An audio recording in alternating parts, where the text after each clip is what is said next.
En Maray Televisión, es hora de ver a Atacama Entre Líneas. Una conversación a fondo, junto a un interesante invitado. Conduce Miguel Vargas Correa.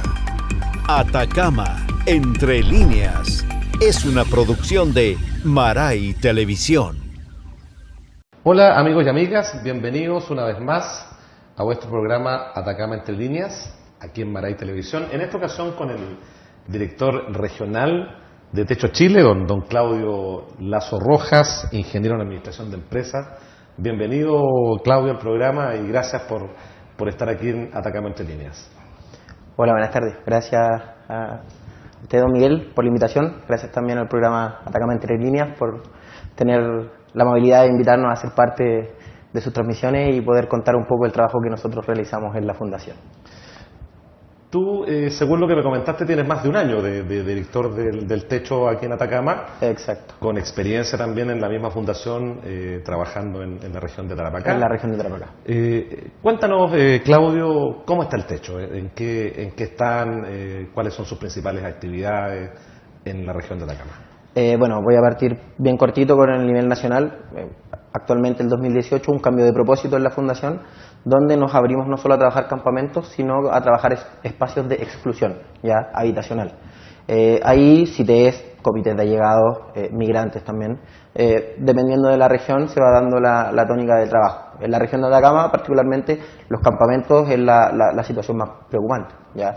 Por ende, nosotros seguimos trabajando con campamentos. Por ahí también otros casos, como lo es el barrio de emergencia en Antoco, que es otro espacio de exclusión habitacional que hemos intervenido durante este año.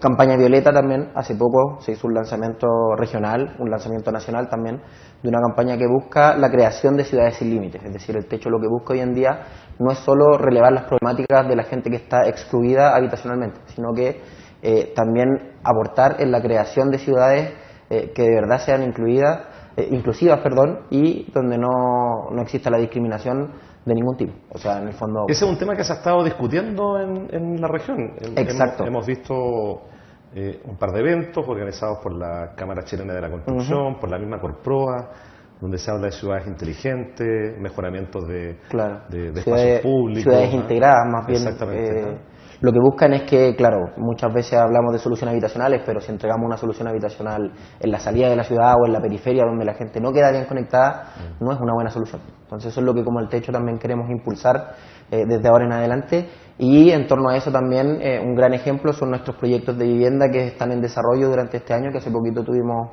ceremonia de primera piedra, que son Ayelén y Río del Sol, que benefician a 120 familias entre allegados, gente que lleva toda su vida arrendando y gente de campamento, que es lo que a nosotros más nos enorgullece. Dos proyectos que tuvieron un camino bastante difícil y largo, sí, en su etapa de tramitación, de conseguir los recursos que faltaban. Ahí fue muy bueno el convenio que se firmó entre el gobierno regional y el Ministerio de Vivienda, que permitió o permite todavía dar viabilidad a proyectos que tienen un costo mayor. Aquí es más caro construir viviendas sociales.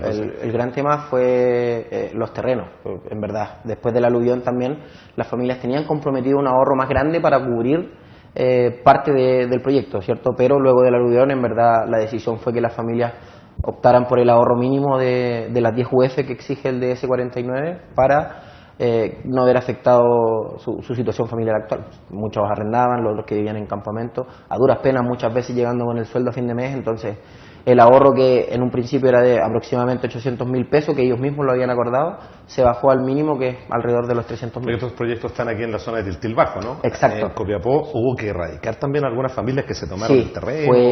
Fue un tema también para nosotros, era una contradicción bien grande, porque en verdad nosotros trabajando con campamentos y tener que desalojar un campamento porque uno de nuestros proyectos tenía que ir emplazado ahí, fue un gran tema. Afortunadamente las familias de Tiltil Bajo llegaron a un acuerdo con la gobernación, no fue necesario que nosotros nos inmersáramos mucho en el tema, pero desocuparon de manera pacífica, ellos entendieron, se trasladaron a otro terreno, un terreno privado que queda justo enfrente de los proyectos, y no pusieron ninguna oposición frente a estos nuevos proyectos. Entendieron también que el proyecto incluía familias de otros campamentos que llevaban, igual que ellos, años esperando su casa propia.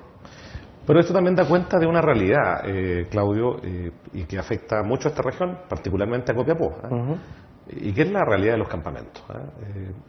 Yo personalmente opino que frente a una realidad como esa lo que hay que hacer es enfrentarla y resolver el problema, ¿ya?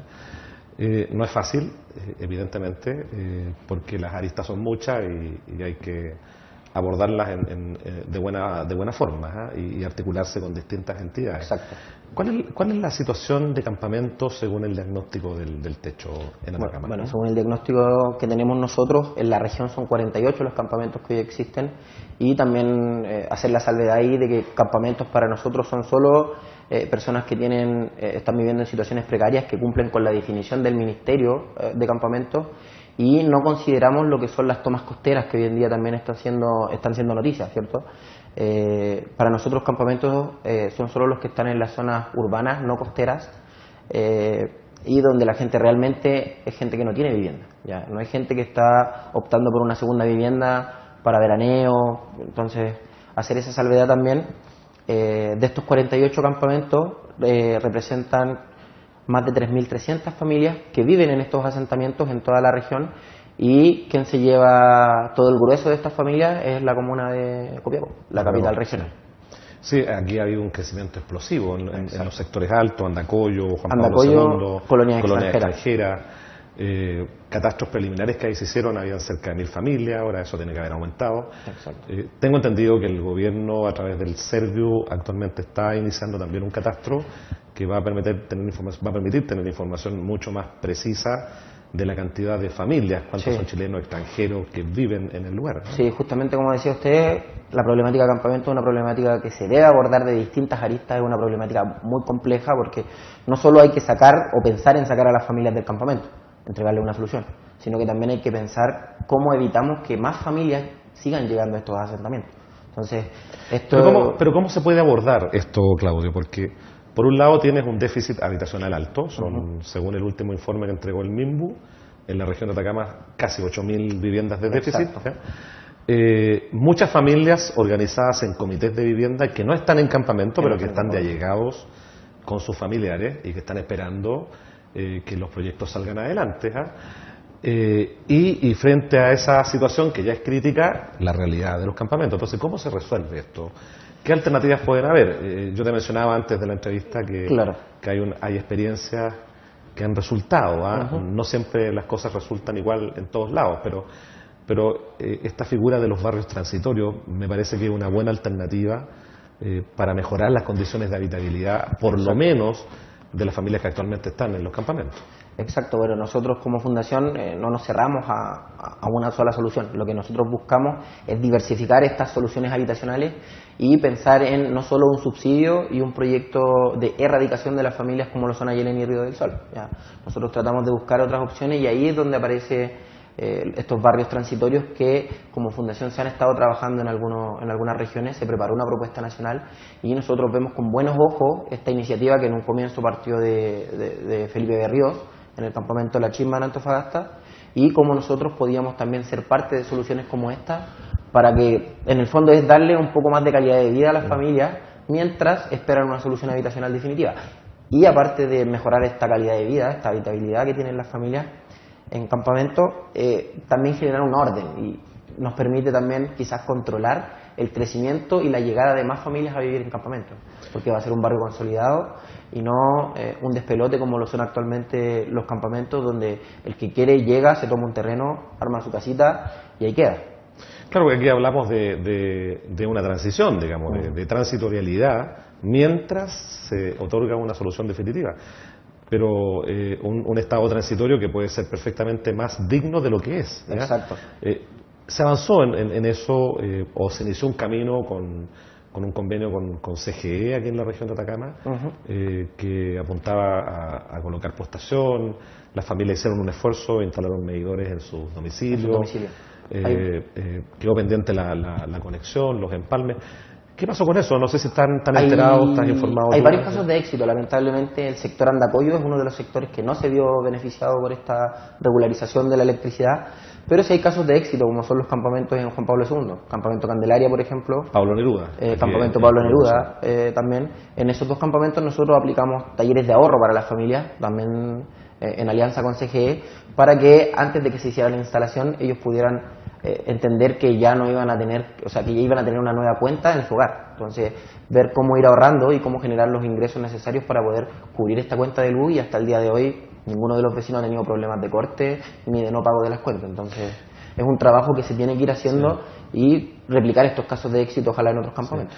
A mí me parece que es una buena fórmula, porque la realidad que nos indica que la familia pasa mucho tiempo en el campamento, porque los proyectos de urbanización, los estudios preliminares, son procesos lentos, no rápidos. Lo importante sí ahí es, bueno, hacer la salvedad y ser bien sincero con las familias, y ojalá educarlos también para que ellos sepan que regularizar la luz no muchas veces significa que ellos se van a poder quedar en ese terreno. Es decir, los estudios de los terrenos para quedarse en una urbanización son estudios que toman años y son estudios complejos. Ya no es nada simple que de un día para otro se nos vaya a decir, ¿saben qué? Ustedes se pueden quedar en este terreno, ¿ya? Y tienen que ponerse también en la vereda de que, terminados los estudios, la respuesta sea negativa. Es decir, ¿qué pasa si ese terreno no es factible de urbanizar? Las familias tienen que estar conscientes también de eso para que el día de mañana, si es que no se puede urbanizar, estén dispuestas a dejar su terreno y buscar un proyecto de solución habitacional en otro sector. Claro, hay algunas experiencias de erradicación exitosa, por ejemplo, Vista al Valle, Villa El Cerro también. La Villa El Cerro, Candelaria, el sector de Juan Pablo II. Pero no significa que en todos los lugares se pueda dar. Exacto, digamos, ¿no? no significa que... Hay lugares de mayor riesgo, los estudios no permiten que se puedan radicar las familias. No significa que todos van a tener el mismo tratamiento. Por lo mismo también la problemática de los campamentos es tan diversa y tan compleja, ¿ya? Es importante ahí también hacer la salvedad de que con la gente de la unidad, del programa de campamentos de Serviu, lo hemos conversado un montón de veces. En los campamentos hoy en día lamentablemente nos encontramos desde la necesidad extrema, urgente, hasta el oportunismo. Es decir, no podemos desconocer de que en verdad hay familias que lamentablemente se aprovechan de esta situación y se están tomando un terreno por escrúpulo, ¿ya? O también los dirigentes que venden terrenos, que estafan a gente que no sabe, mayoritariamente extranjeros que llegan desconociendo la ley y que les venden un terreno, le dicen, no, tú te puedes instalar acá, pero en verdad llegan a nada. Para que esto pueda resultar, tiene que haber, creo, mucha complicidad. Gobierno, municipio, las familias. Sí, de ahí las familias tienen que colaborar porque hay que poner límites al campamento. De ahí no puede ser infinito, digamos, ¿no? Sí, nosotros como fundación, bueno, en todas las regiones lo que buscamos es esto, articular redes con estamentos públicos, ¿ya? Y también organizaciones privadas y otros organismos también de la sociedad civil que quizás puedan aportar a que la dinámica de los campamentos y esta problemática tan compleja se pueda ir simplificando de alguna forma, y la vamos abordando y trabajando, educando a las familias, ¿ya? Poniendo a disposición recursos del Estado, ¿ya? Y también poniendo a disposición el trabajo de la sociedad civil, que creemos nosotros es muy importante, no porque nosotros seamos parte, sino que porque creemos también que la sociedad civil hoy en día la conforman fundaciones con experiencia en el trabajo con familias, con experiencia en el trabajo social, que hoy en día está haciendo falta para estas problemáticas. Es decir, no podemos fallar en un proyecto de vivienda que las familias no quieran irse a vivir ahí. O sea, todo eso debe tener un trabajo social de fondo que hoy en día varias fundaciones son capaces de brindar.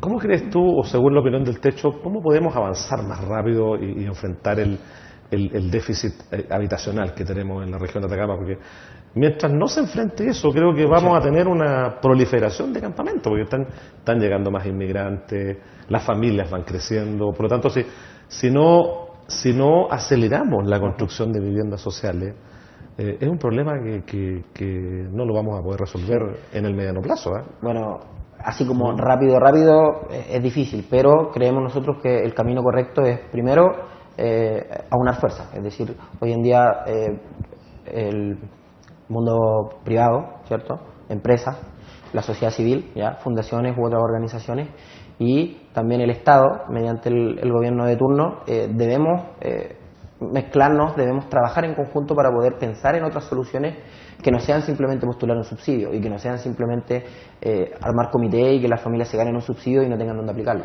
¿ya? Tenemos que buscar otras soluciones alternativas, como lo son un barrio transitorio, como lo son quizás las inmobiliarias populares, que también se dio en Santiago. Hay diversas ideas que han ido surgiendo y que yo creo que hoy en día debemos apostar en las regiones por ir diversificando estas soluciones y trabajando. Y hay también experiencia internacional que resulta bien exitosa en materia de programas habitacionales. Ustedes, que son una organización que tiene presencia en prácticamente toda Latinoamérica. Me imagino que conocen experiencias exitosas que podrían replicarse.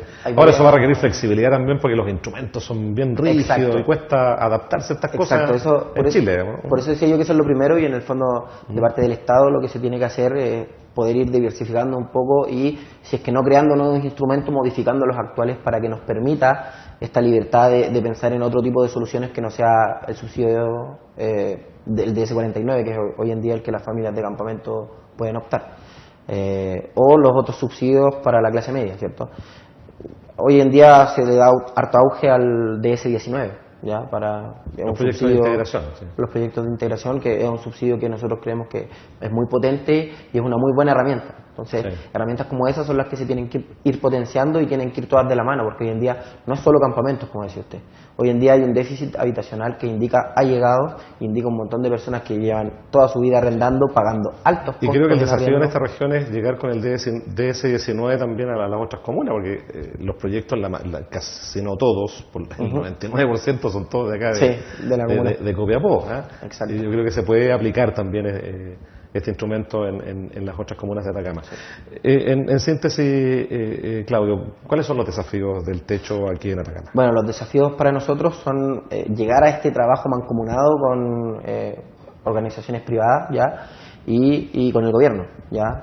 Para eso ya estamos en la región trabajando en una mesa de campamentos donde somos parte nosotros, la Cámara Chilena de la Construcción, el municipio mediante la SECPLA y una unidad de campamento que se está conformando, y el programa Campamentos de Servicio.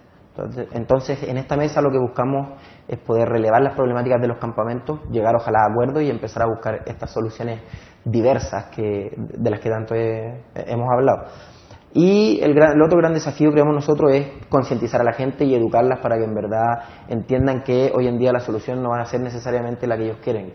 ¿Ya? Hay que entender que hoy en día, si no densificamos la ciudad, es difícil ver hacia dónde podemos expandirnos. ¿Ya? Copiapó es una ciudad que lamentablemente tiene, y la región completa, altos costos de terreno, y tenemos escasez de terreno para construcción de vivienda. Entonces, si no logramos educar a la gente para que entienda que tenemos que densificar y empezar a pensar más en departamentos sociales que en casas, para así poder dar mayor cobertura a este déficit habitacional, es un poco difícil ir avanzando. Entonces, ahí... Y los aluviones también nos revelaron otra realidad, Exacto. Las zonas de riesgo. Las zonas de riesgo que son tan importantes. La región de Atacama, y hay que tener muy presente a la hora y que ahí también desarrollar proyectos de vivienda. Nos dan luces de las zonas de riesgo, pero también nos ponen en una encrucijada. Nos pasa en el sector de Andacollo que ellos dicen no estar en una zona de riesgo porque, claro, para los dos últimos aluviones no pasa nada. Pero tenemos la experiencia del aluvión del 97, si no me equivoco. 1997. Donde todo el sector de Juan Pablo se vio afectado. Cuando se construyeron las piscinas, así es. Entonces, la gente, la memoria es frágil, entonces muchas veces no recuerda que también hay aluviones en los sectores altos de Copiapó y que sí están en zonas de riesgo. Entonces, por ahí tenemos que tener cuidado. Bueno, muchas gracias, Claudio, por acompañarnos aquí en el programa.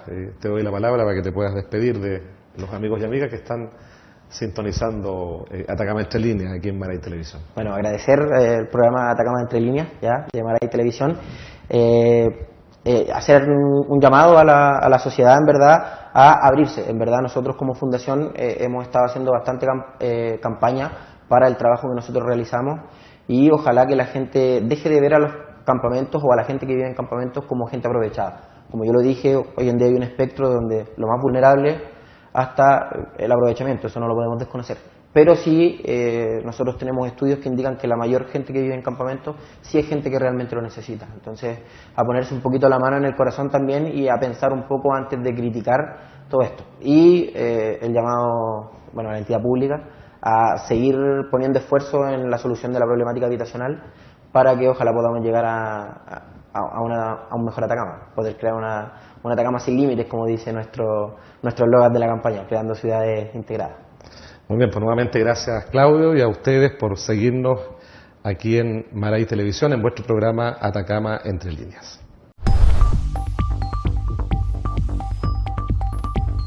En Maray Televisión fue Atacama Entre Líneas, una conversación a fondo junto a un interesante invitado. Condujo Miguel Vargas Correa. Atacama Entre Líneas fue una producción de Maray Televisión.